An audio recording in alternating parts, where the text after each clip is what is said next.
dan selamat berjumpa dalam acara Renungan dan Doa untuk edisi Sabtu 4 Desember 2021, edisi akhir pekan juga akhir minggu Advent pertama.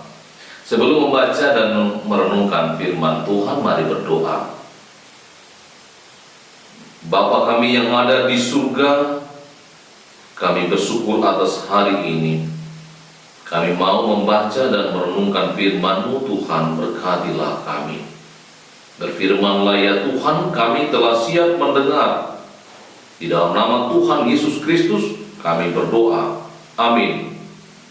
Kitab Maleakhi pasal 4 ayat 1 sampai 3.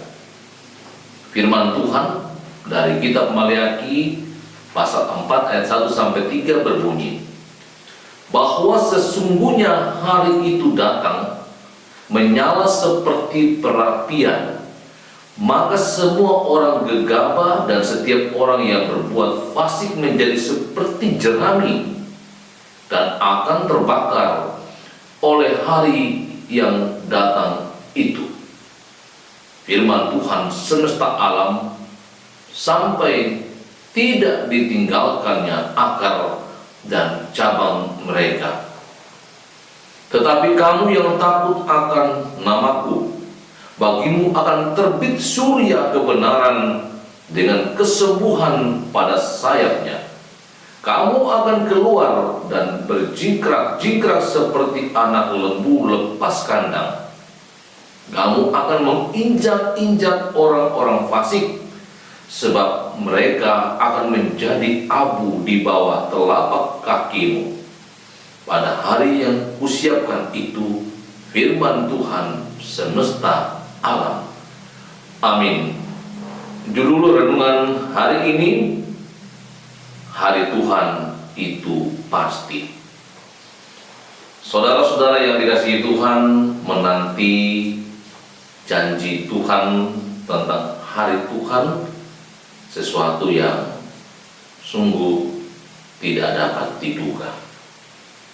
Sekian tahun, puluhan, ratusan, sampai ribu tahun itu telah difirmankan, sehingga banyak orang bisa berpikir kita tidak tahu kapan hari Tuhan itu dan bagaimana hari Tuhan yang dimaksudkan.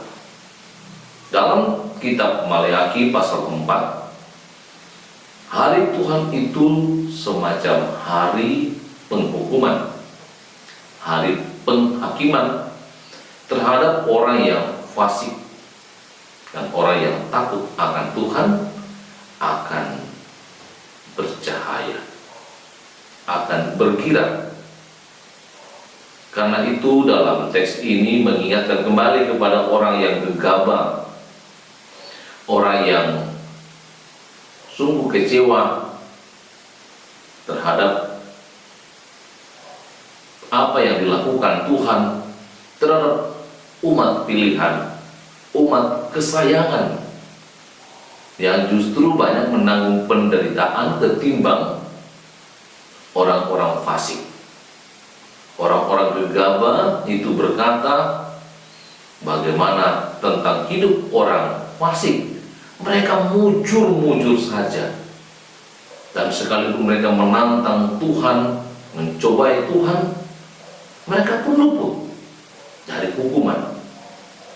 Tetapi ketika hari Tuhan itu datang, seperti yang dikatakan dalam teks bacaan kita, itu harinya seperti api yang menyala, atau menyala seperti perapian. Maka semua orang yang gegabah tadi, yang merasa percuma itu beribadah kepada Tuhan, percuma takut akan Tuhan, mereka akan terbakar pada hari itu. Bahkan mereka digambarkan seperti jerami yang terbakar sampai ke akar-akar. Tidak ada lagi yang bisa tumbuh di kemudian hari, lenyap, habis, dan batang-batangnya seperti abu. Dan ketika itu orang-orang yang takut akan Tuhan, orang-orang yang beribadah kepada Tuhan, digambarkan begitu rupa akan bersuka cita, senang sekali seperti lembu yang lepas dari kandang, bercingkrak-cingkrak. Dan mereka dapat menginjak. Orang-orang fasik itu seperti menginjak debu yang telah hancur itu, atau jerami yang telah hancur menjadi debu abu. Karena itu kepada kita semua yang tetap percaya kepada Allah, tetap setia kepadanya, percayalah hari Tuhan itu pasti.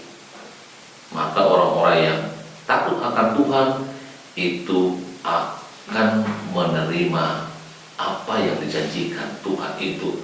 Begitu pula orang fasik akan menerima penghukuman mereka. Mereka akan menanggung derita.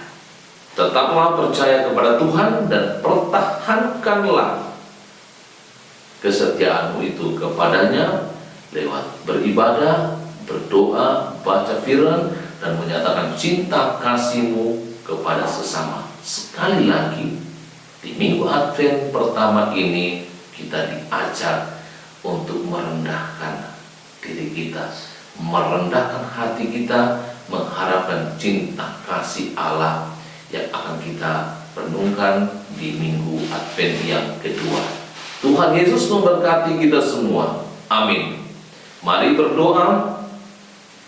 Tuhan, kami bersyukur atas firman-Mu yang meneguhkan kami, menguatkan kami untuk tetap setia kepadamu, tetap menyembah-Mu di dalam Yesus Kristus, sekalipun harus menanggung beban hidup memikul salib. Karena pada hari Tuhan nanti, orang-orang fasik, orang-orang gegabah itu akan hangus dan menjadi debu. Dan orang-orang yang takut akan Tuhan akan bersorak-sorak, akan bersuka cita. Roh Kudus mampukan kami untuk tetap setia dan terus menyembah Tuhan. Engkau terus memberkati jemaat dan sahabat-sahabat yang terus mengikuti renungan dan doa. Engkau sempurnakan sukacita dari anak-anak-Mu yang bersyukur atas berkat-berkat Tuhan dan juga atas ulang tahun mereka. Engkau memberkati seluruh persiapan perayaan Natal anak-anak-Mu, biarlah sukacita Natal itu sungguh dapat dimaknai dalam semangat keugaharian. Kami berdoa untuk Bapak Paulus Lambak yang terus berjuang untuk sembuh dari kelemahan tubuhnya lewat perawatan medis. Begitu pula Omanya Sela, istri dari Bapak Julianus Sumule. Tuhan berkati mereka dan sembuhkan mereka. Juga neneknya Excel yang jatuh dan mengalami kesulitan untuk berdiri bahkan berjalan. Ia sangat ngeri pada bahagian yang terbentur. Tuhan berbelas kasihanlah agar sakitnya berkurang. Begitu pula dengan Ibu Pasande yang sudah lama tidak bisa berjalan akibat jatuh. Tuhan berbelas kasihan pula kepadanya dan ia boleh sembuh dan membaik lagi. Sahabat-sahabat yang mengikuti renungan dan doa ini juga Tuhan berkati dan lindungi mereka semua. Kami tetap menumpang dalam doa Bapak Aris Mantong. Tuhan kuatkan istri dan kedua putranya dalam mendampingi sampai kesadarannya membaik. Juga Ibu Esther Tangga bersama suami, Tuhan juga kuatkan mereka dalam pergumulan karena sakit yang mereka derita. Bahkan sahabat-sahabat yang mengikuti renungan ini, jika mereka lemah, kuatkan. Jika sakit, Tuhan sembuhkan. Tuntun dan lindungi kami sepanjang hari ini Tuhan, dan jangan tinggalkan kami. Mohon ampun atas dosa kami. Dalam nama Tuhan Yesus Kristus kami berdoa. Amin. Demikian renungan dan doa hari ini. Tuhan Yesus sayang kita semua.